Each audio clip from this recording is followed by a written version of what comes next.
Okay, so Jacob and Esau are hostile brothers. They're like Cain and Abel, except the mixture of Cain and Abel, and they're very different. Esau was red and covered with hair. He was a hunter and a man of the field. So he's like your basic jock, right? He's extroverted, he's outgoing, he's really tough. He's like extraordinarily masculine. He hunts, and he's a real favorite of his father. And so, and Jacob isn't. He's a dweller in tents. And yeah, right, exactly, right. And it says Isaac loved Esau, but Rebekah loved Jacob. Now that's a problem, right? That's a big problem, and there's a Freudian element to this. It's like this family is now divided because one child is the favorite of the mother, and that's Jacob, and one child is the favorite of the father. And so Jacob is kind of a mother's boy, I guess, to use a rather archaic phrase, and certainly not as admirable from his father's perspective as Esau, who's a tough guy who goes out with a bow and arrow and, like, you know, wanders around in the plains and brings animals home, and he's tough. He's a tough guy. So, but there's this discord in the family because one parent prefers one child and the other parent prefers the other. And it's obvious from the story that the parents do not communicate about this because they really take sides. And so there's a split in the family. And that's, I think, very realistic because one of the things that you do learn if you have a family, and of course most of you do, but if you also think about families, is that there's deep divisions within families very, very frequently that no one will ever talk about.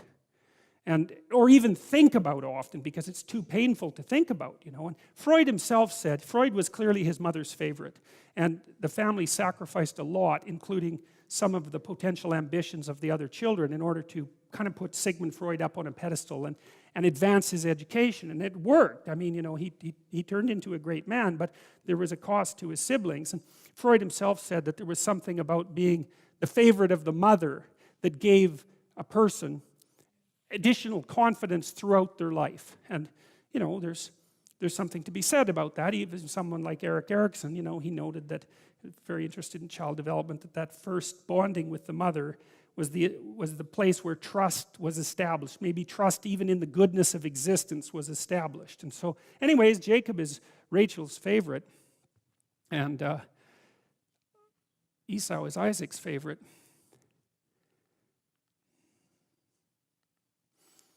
Now Esau, being extroverted, let's say, is also a bit impulsive, and maybe he's a man of action, he's not a forward thinker, but he's also doing hard work. And so, you know, he goes out and he's hunting and he's worn out, and he comes home and he's faint with hunger, and Jacob is at home cooking. He's boiling up lentils, red lentils, and you know, Esau comes in from the hunt and he's like half starved to death, and he's sitting there, and the aroma of these red lentils reaches him, and he's exhausted, and he tells Jacob that he wants some of this stew, and Jacob, who's being a pain in the neck fundamentally, basically says no. There's a teasing thing going on here, and won't give him any, and there's, you have to imagine this because it's not laid out explicitly in the story, but there's some dispute about whether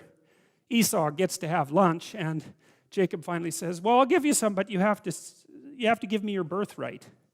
And Esau, you think he must say something like, you know, well, to hell with it, take it, you know, you son of a bitch, take it. Just give me some damn stew. It's something like that. So that's what happens. But, you know, with these archaic people, once you made a statement like that, you were done. That was it. And so Esau sells his birthright. And this turns out to be incredibly significant. Benson, who wrote biblical commentary, said, oh, there's a bit of a twist to it. So Esau eats the red lentils, and then from then on his name is Red.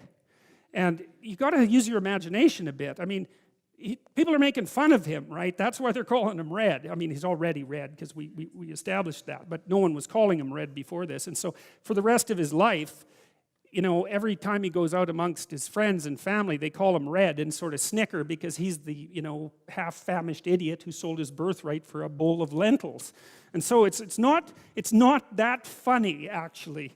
And so Esau is not happy about this. And it actually turns out that this, so what does it mean? It means don't sell the future for the desires of the present, and don't be casual about what you have. And then there's an archetypal element to this too. And Benson says, various have been the opinions what this birthright was which Esau sold.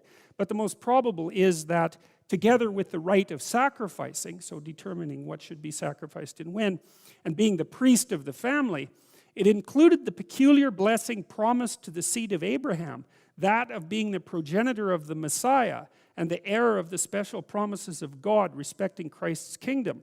It was at least typical of spiritual privileges, those of the firstborn that are written in heaven.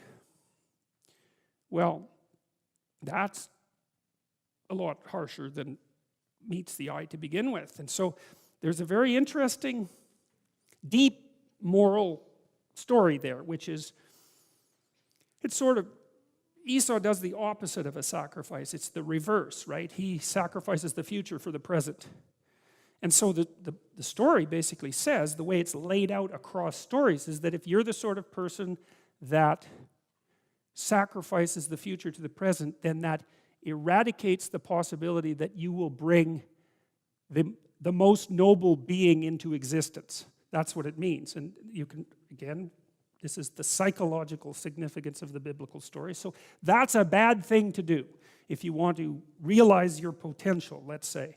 You don't do reverse sacrifices. That's a very bad idea. And so Esau really did himself in by being too attached to the present without a vision of the future. So he's too in the moment, you know, and he pays a heavy price for it. I mean, he's the first of all, he loses his birthright and his double inheritance, so there's a practical consequence, and then there's a spiritual consequence, and then he's been made a fool of by his brother. Jacob means supplanter, by the way.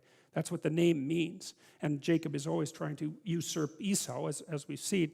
And so Jacob gets one over on him, and you know, doesn't make an older brother happy when a younger brother gets something over on him, that's for sure. And then he loses the opportunity to be the progenitor of the Messiah, which is like, he probably didn't realize that precisely, but it seems to be, you know, it's kind of rough, that. So